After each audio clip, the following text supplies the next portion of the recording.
Selamat siang, teman-teman. Berjumpa kembali dalam pembahasan auditing 2 pada hari ini. Kita akan membahas tentang manajemen letter. Fokus pembahasan hari ini adalah tentang definisi manajemen letter, kemudian bagaimana kita membuat manajemen letter yang baik. Kita juga akan belajar tentang tanggung jawab audit dalam membuat manajemen letter. Kemudian kita juga akan membahas tentang manfaat dari manajemen letter. Terakhir, kita nanti akan membahas beberapa contoh dari manajemen letter. Manajemen letter adalah surat dari akuntan publik atau AP kepada manajemen perusahaan atau klien yang berisi tentang kelemahan pengendalian internal perusahaan beserta rekomendasi perbaikannya setelah audit laporan keuangan selesai dilaksanakan. Kelemahan yang disampaikan adalah keseluruhan temuan audit, baik itu bernilai material maupun tidak. Akuntan publik dapat menggunakan teknik berikut untuk mempelajari serta mengevaluasi pengendalian internal dari perusahaan.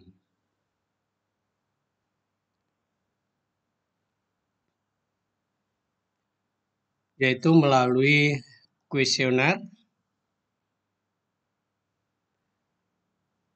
pengendalian internal atau sering kita kenal dengan internal control questionnaire.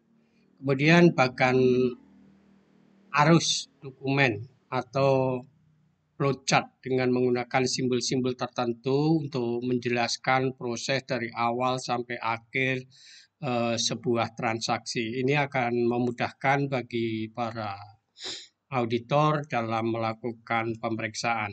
Kemudian secara naratif atau naratif memo, yaitu penjelasan tertulis tentang sistem pengendalian internal dan standar operasional prosedur yang berlaku di dalam perusahaan.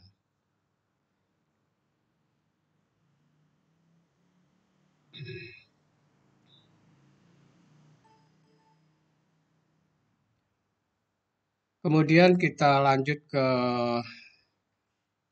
manajemen letter yang baik. Manajemen letter yang baik itu adalah harus disampaikan secara tepat waktu, kemudian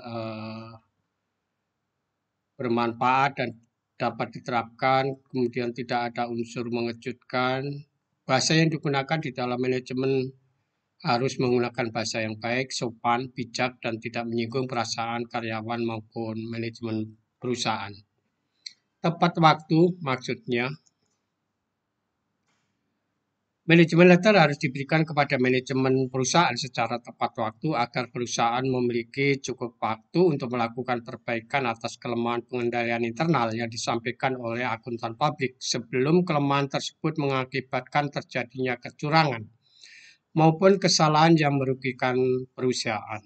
Yang kedua adalah bermanfaat dan dapat diterapkan. Manajemen letter harus berisi rekomendasi dan saran perbaikan yang bermanfaat bagi perusahaan, serta memungkinkan untuk segera diterapkan di dalam perusahaan.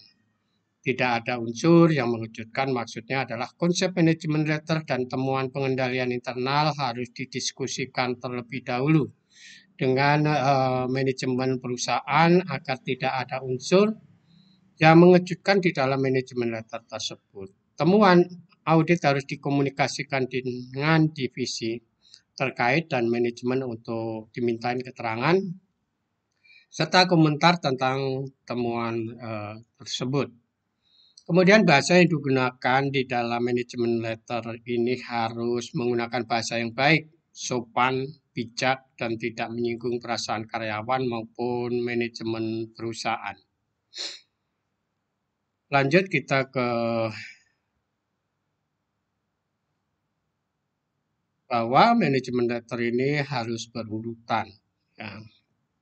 Yang lanjut ke ini tentang berurutan. Maksudnya adalah kelemahan dan kelemahan, saran dan rekomendasi ini disusun berurutan sesuai dengan akun-akun terkait di dalam laporan posisi keuangan dan laporan rugi laba komprehensif maupun disusun berdasarkan temuan audit yang paling penting yang perlu perhatian khusus dari manajemen perusahaan dan memiliki urgensi untuk penanganannya. Kemudian yang F ini adalah saran yang sesuai. Kantor akuntan publik atau KAP harus memberikan saran yang sesuai dengan kondisi perusahaan dan menunjukkan niat untuk membantu perbaikan dan perkembangan selanjutnya. Kemudian yang G adalah ucapan terima kasih kepada manajemen perusahaan.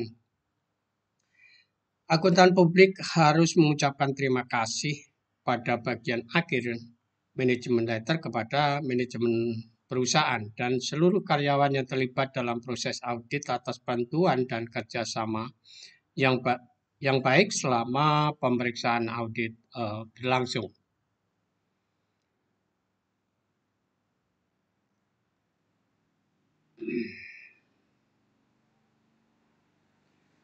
Kemudian manfaat dari manajemen letter. Manajemen letter tidak hanya bermanfaat untuk perusahaan, tapi bermanfaat juga untuk akuntan publik, kemudian kantor akuntan publik, dan tim auditor dari KAP. Manfaat tersebut adalah sebagai berikut. Untuk perusahaan klien, ini dapat mengetahui kelemahan pengendalian internal yang ada di dalam perusahaan. Kemudian klien juga akan memperoleh saran dan rekomendasi untuk perbaikan atas kelemahan pengendalian internal yang terjadi sehingga dapat memitigasi risiko terjadinya kecurangan dan kesalahan yang merugikan perusahaan. Lanjut adalah untuk akuntan publik dan KAP. Bagi akuntan publik dan KAP, manajemen letter ini akan menambah reputasi baik untuk akuntan publik dan kantor akuntan publik. Menambah testimoni yang baik bagi akuntan publik dan KAP jika hasil audit dan saran-saran yang diberikan bermanfaat untuk perusahaan.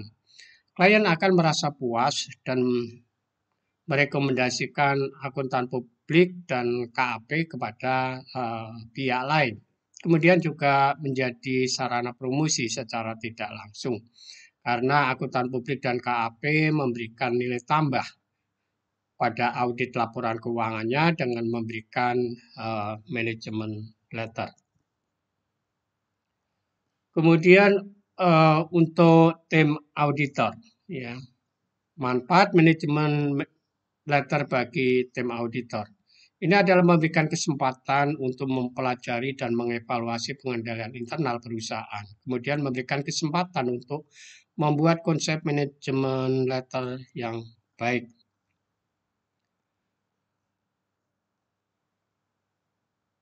Kemudian tanggung jawab audit di dalam pembuatan manajemen letter. Manajemen letter yang baik dapat dihasilkan dengan kerjasama dari seluruh tim audit dari level junior sampai partner audit. Masing-masing tim audit memiliki tugas dan tanggung jawab yang berbeda dalam penyusunan manajemen letter. Bagi junior atau asisten auditor, ya, ini bertugas mengumpulkan data dan informasi terkait pengendalian internal dari perusahaan atau klien kita. Auditor yang menghadapi klien secara langsung harus mempelajari serta mengevaluasi pengendalian internal perusahaan klien apakah sudah baik atau terdapat kelemahan. Data dan informasi yang dikumpulkan didokumentasikan sebagai bukti pendukung dalam booking paper atau kertas kerja pemeriksaan untuk direview dan ditelaah dalam lebih dalam oleh senior auditor.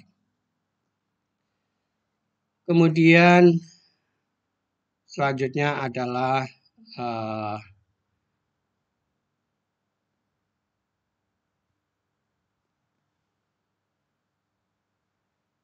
tanggung jawab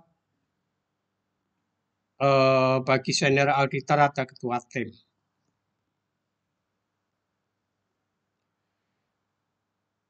Senior auditor atau ketua tim ini akan mereview kertas kerja dari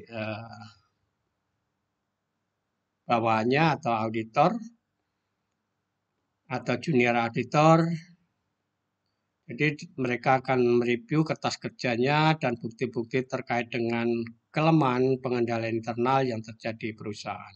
Kemudian juga tugas mereka juga adalah mengorganisir temuan-temuan kelemahan pengendalian internal untuk dimasukkan ke dalam manajemen letter. Kemudian membuat konsep ya manajemen letter yang sudah disusun, kemudian didiskusikan dengan divisi lain dalam KAP untuk mendapatkan komentar terkait isu perpajakan maupun sistem informasi akuntansi. Kemudian menyerahkan konsep manajemen letter kepada supervisor untuk direview lebih lanjut. Setelah direview oleh supervisor, senior auditor melakukan perbaikan yang diperlukan atas arahan dari supervisor. Kemudian selanjutnya adalah tanggung jawab dari audit supervisor atau manager. Tanggung jawab dari audit manager adalah mereview dan merevisi konsep manajemen letter. Apabila ada hal-hal yang harus diperbaiki atau dikembangkan, maka konsep manajemen letter dikembalikan kepada senior auditor untuk diperbaiki. Kemudian yang kedua adalah menyerahkan konsep manajemen letter yang sudah diperbaiki kepada auditor partner untuk direview lebih lanjut. Setelah manajemen letter itu direview oleh auditor partner dan tidak ada lagi yang harus diperbaiki, maka manajemen letter ini diserahkan kepada klien untuk didiskusikan. Kemudian melaporkan hasil diskusi konsep manajemen letter kepada auditor partner serta meminta saran persetujuan apabila terdapat unsur yang tidak disetujui dan ingin diubah oleh partner, oleh klien kita ya. Kemudian melakukan finalisasi konsep dari manajemen letter. Selanjutnya adalah audit partner.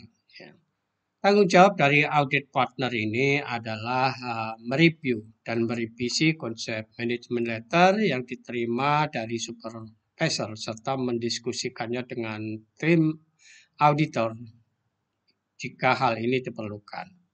Jika ada perbaikan maupun tambahan saran yang diberikan oleh auditor partner, maka konsep manajemen letter akan dikembalikan ke supervisor untuk diperbaiki. Kemudian mereka akan mereview kembali manajemen letter yang sudah diperbaiki dan jika sudah tidak ada perbaikan, maka auditor partner akan memerintahkan supervisor untuk mendiskusikan konsep manajemen letter tersebut dengan pihak klien. Kemudian membahas hasil diskusi dengan klien terkait konsep manajemen letter apabila ada unsur yang tidak disetujui maupun ingin diubah oleh klien. Selanjutnya adalah menandatangani manajemen letter yang telah disetujui.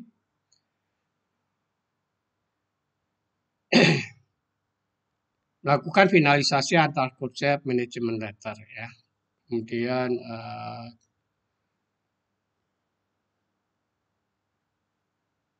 melakukan finalisasi konsep manajemen letter. Selanjutnya adalah akan membahas tentang contoh dari manajemen letter. Ini contohnya adalah manajemen letter tentang temuan pengendalian internal kepada PT Indah Bunga Taman. Ya. Ini ada kalimat pembukanya, kemudian ada